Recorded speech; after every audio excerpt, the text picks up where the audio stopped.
I'm going to be talking to Professor Mark Winfield, who's with environmental studies at York University and author of Doug Ford's Poor Record on the Environment and Climate Change that recently came out in The Conversation.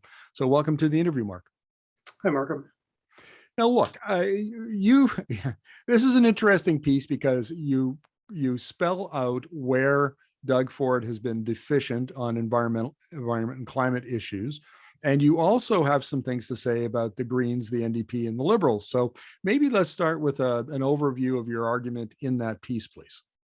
Well, the argument essentially is that we've been through a remarkable period over the past 4 years, which in many ways has set the framework for environmental management in the province back half a century or more, in some cases all the way back to the end of World War II.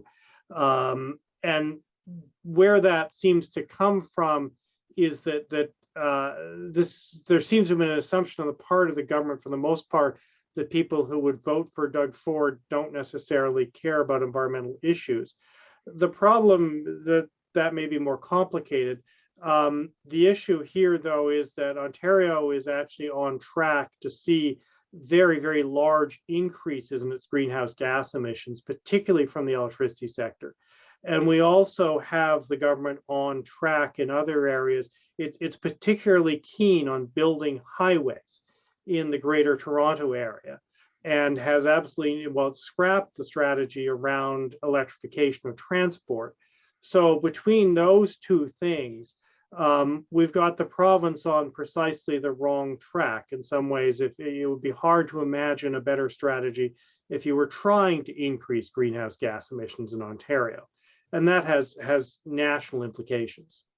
And the irony here, Mark, it seems to me, is that of the four sectors, so power, transportation, buildings, and industry, it's generally considered that power and transportation are the most advanced in terms of the new clean energy technologies. You've got electric vehicles and batteries, and on the power side, you've got wind and solar and storage.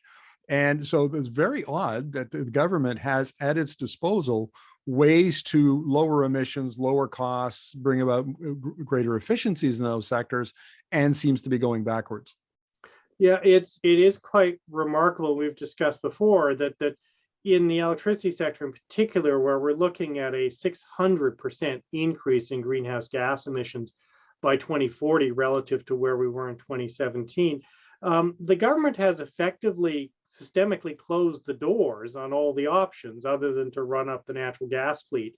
It has an allergy to renewables. It canceled the strategy on energy efficiency. It refuses to talk to Quebec.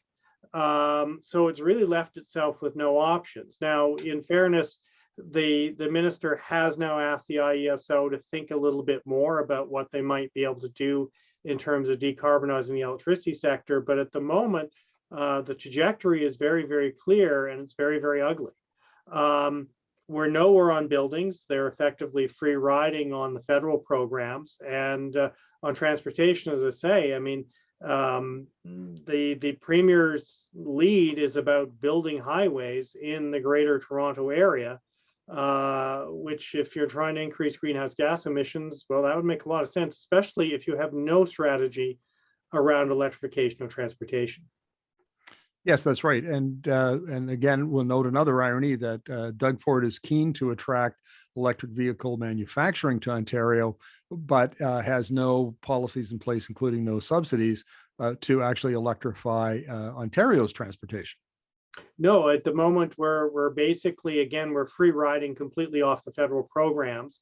There was quite a substantial program in place up until 2018, and then of course Mr. Ford famously had a court case with Elon Musk, of all people, at Tesla about the cancellation of those programs. But again, we're nowhere. I mean, certainly the recognition that there is a transition in the auto manufacturing sector and is important, and that Mr. Ford has grasped this.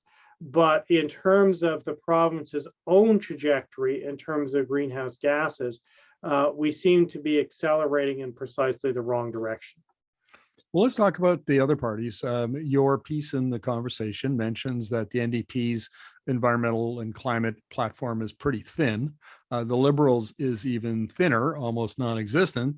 The Greens have a more robust platform, but are doing very poorly in the polls. That doesn't bode well for any of the for environmental climate policy. Well, the ground is shifting. I mean, certainly the Greens have presented the most comprehensive strategy, and that's not terribly surprising. They tend to be the class of the field in Ontario politics around this, and having the former environmental commissioner as their deputy leader probably does no harm. The Liberals have now come out with their platform, was only at the end of last week. And theirs is an interesting mixture of going back to what the Wynne government was doing prior to 2018, with also some borrowing from the federal side. But there is at least evidence they are thinking seriously about these things. They do talk about buildings, they talk about transportation. Both they and the NDP are very clear about commitments to moving to 50% reduction in greenhouse gas emissions, to eliminating natural gas in the electricity sector, although both are a bit thinner on exactly how that would happen. The Liberals, again, effectively are saying, well, we go back to where we left off in 2018 on the electricity side, which was already heading for a ramp up on natural gas, so they would need to shift there. The NDP has borrowed quite a bit from their federal counterparts and seem to be proposing to somehow remove the carbon price on fuels, heating fuels and transportation fuels, and move the burden onto industrial emitters. And as you know, there's been some debate about the viability of that pathway. So there is evidence of engagement, but how far this has been thought through going forward, I think is still an open question. Well, the campaign is just underway, and we'll be watching with interest to see how the parties handle environment, climate, and energy issues. Mark, as always, thank you very much for this. Great. Thank you, Markham.